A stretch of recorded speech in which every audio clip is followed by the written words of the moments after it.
Hi അസ്സലാമലൈക്കും, welcome back to my channel. വൈകുന്നേരങ്ങളിൽ ഈ മഴയൊക്കെ പെയ്തുകൊണ്ടിരിക്കുമ്പോൾ ചൂട് ചായക്കൊപ്പം നല്ല മൊരിഞ്ഞ പരിപ്പുവട കഴിക്കാൻ എന്ത് രസമായിരിക്കും. നല്ല ആവി പറക്കുന്ന ഏലക്കിട്ട ചായയും 2 പരിപ്പുവടയും ഉണ്ടെങ്കിൽ അതിൻ്റെ രുചിയും ഫീലും ഒന്ന് വേറെ തന്നെയാണ്. നല്ല മൊരിഞ്ഞ പരിപ്പുവട തയ്യാറാക്കുന്നത് എങ്ങനെയെന്ന് നോക്കിയാലോ. ഞാനിവിടെ ഒരു ബൗളിലേക്ക് 1 കപ്പ് കടലപ്പരിപ്പ് എടുത്തിട്ടുണ്ട്. ഈ അളവിൽ 10 പരിപ്പുവട നമുക്ക് ഫ്രൈ ചെയ്തെടുക്കാൻ പറ്റും. ഇനി ഇത് കഴുകിയെടുത്തു വരാം. ഇപ്പോൾ ഇത് കഴുകിയെടുത്തിട്ടുണ്ട്. ഇനി ഇതിലേക്ക് 1 കപ്പ് വെള്ളം ചേർത്ത് നമുക്ക് 2-3 മണിക്കൂർ കുതിർക്കാനായി വെക്കാം.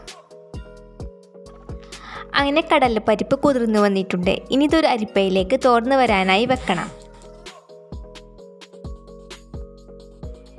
കടലപ്പരിപ്പ് തോർന്നു വന്നതിന് ശേഷം ഒരു ബൗളിലേക്ക് മാറ്റി വെച്ചിട്ടുണ്ട്. ഇനി ഇതിൽ നിന്നും 2 ടേബിൾ സ്പൂൺ അളവിൽ കടലപ്പരിപ്പ് ഒരു ചെറിയ ബൗളിലേക്ക് മാറ്റി വെക്കാം.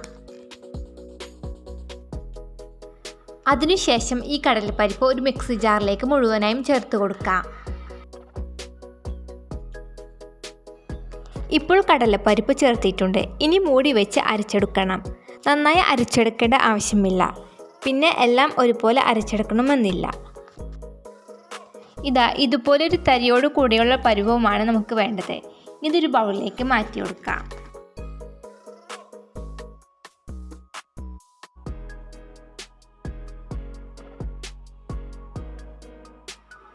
ഇപ്പോൾ അരപ്പ് മുഴുവനായും ഒരു ബൗളിലേക്ക് മാറ്റി കൊടുത്തിട്ടുണ്ട്. ഇനി ഇതിലേക്ക് നേരത്തെ മാറ്റി വെച്ച കടലപ്പരിപ്പ് ചേർത്ത് കൊടുക്കാം. പിന്നെ ചെറുതായി അരിഞ്ഞെടുത്ത 15 ചുവന്നുള്ളി, 3 പച്ചമുളക്, 2 ചുവന്ന മുളക്, 2 തണ്ട് കറിവേപ്പില, 1 ഇഞ്ച് വലിപ്പമുള്ള ഇഞ്ചിയും ചേർത്ത് കൊടുക്കാം. പിന്നെ വെളുത്തുള്ളി ചേർക്കുന്നവർക്ക് അതും ചേർക്കാവുന്നതാണ്. ഇനി ഇതിലേക്ക് പാകത്തിന് ഉപ്പും 1/4 ടീസ്പൂൺ അളവിൽ പെരുങ്കായപ്പൊടിയും ചേർത്ത് കൊടുത്ത് കൈകൊണ്ട് നന്നായി ഇളക്കി യോജിപ്പിച്ചെടുക്കണം.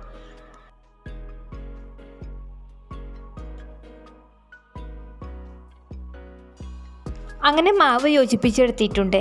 ഇനി ഇത് ഉരുളയാക്കി എടുക്കാം. അതിനുശേഷം ഉരുളയാക്കിയെടുത്ത മാവ് കൈവെള്ളയിൽ വെച്ച് ഇതുപോലെ ഒന്ന് അമർത്തി കൊടുക്കാം. അങ്ങനെ പരിപ്പുവടയുടെ ഷേപ്പിൽ കിട്ടിയിട്ടുണ്ട്.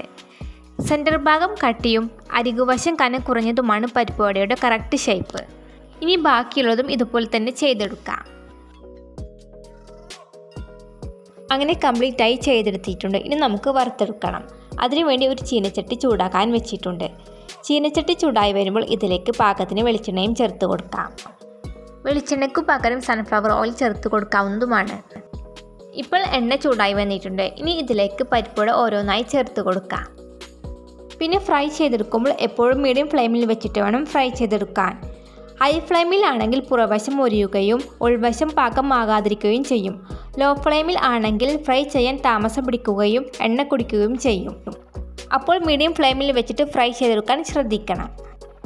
ഇപ്പോൾ ഒരു വശം ബ്രൗൺ കളറായി വന്നിട്ടുണ്ട്. ഇനി ഇത് തിരിച്ചിട്ട് കൊടുത്ത് ഫ്രൈ ചെയ്തെടുക്കാം.